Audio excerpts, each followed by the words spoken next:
विवेक की बात आती है तो विवेक सबसे पहले कहते हैं कि जो विकथा करने वाला है उसका विवेक नष्ट हो जाता है, विवेक नष्ट होता है। और जो विवेक नष्ट हुआ तो समझ लो मोक्ष का जो रास्ता है वो भी अवरुद्ध हो गया, वो भी आपका अवरुद्ध होने वाला है। इसलिए इस वाणी का संयम रखना चाहिए, इनको वेस्ट मत करो। अनमोल रतन मिला है, बोल सकते हो तो कम से कम विकथाएं कहने में अपनी जुबान को, व्यवहार को खराब मत करो।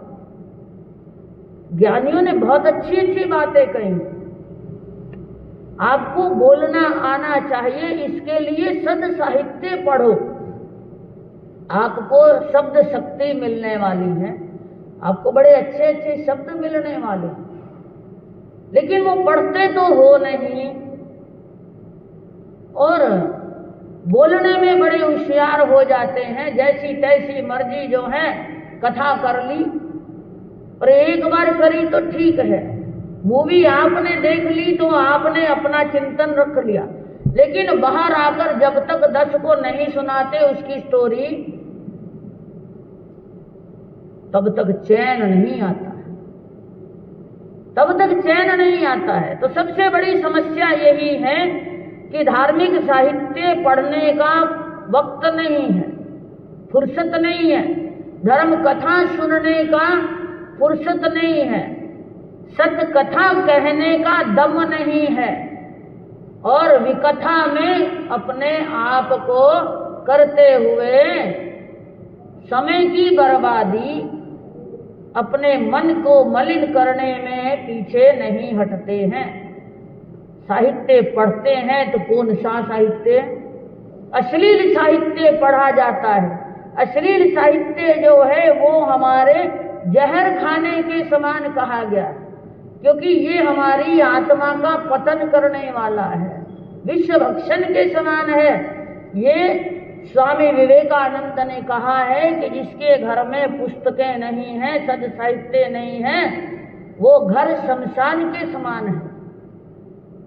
इसलिए अपने घरों में सद साहित्य रखा करो, सामने नजर के आएगा तो कभी ना कभी तो एक आधा पन्ना पढ़ोगे, किताब उठा के उसको देखोगे तो सही, और नहीं पूजना पढ़ लेना, करते करते ही हेडिंग तो पढ़ में आ जाएगा, और पढ़ोगे तो थोड़ी रुचि भी जागृत हो जाएगी।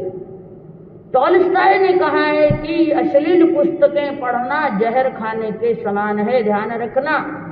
और महात्मा गांधी ने भी कहा था, अच्छी पुस्तकें पढ़ते हो तो हमारे मन को ये साबुन की तरह साफ करने वाला। वही बात जिन वाणी के साथ आती है। इसलिए हमेशा जो है अपने आप में चिंतन करते हुए, स्व का चिंतन करते हुए सद साहित्य पढ़ना है। पाने के लिए, सुख अमन चैन को पाने के लिए बाहर भागता दौड़ता रहता है, तो क्या कभी आपने भीतर में झांक कर शांति को पाने का प्रयास किया? नहीं किया। जब आप स्वयं पुरुषार्थ नहीं करेंगे, स्वयं प्रयास नहीं करेंगे, तो शांति आपको कैसे मिल पाएगी? समस्याओं का समाधान किसी और के पास नहीं, स्वयं के पास होता है।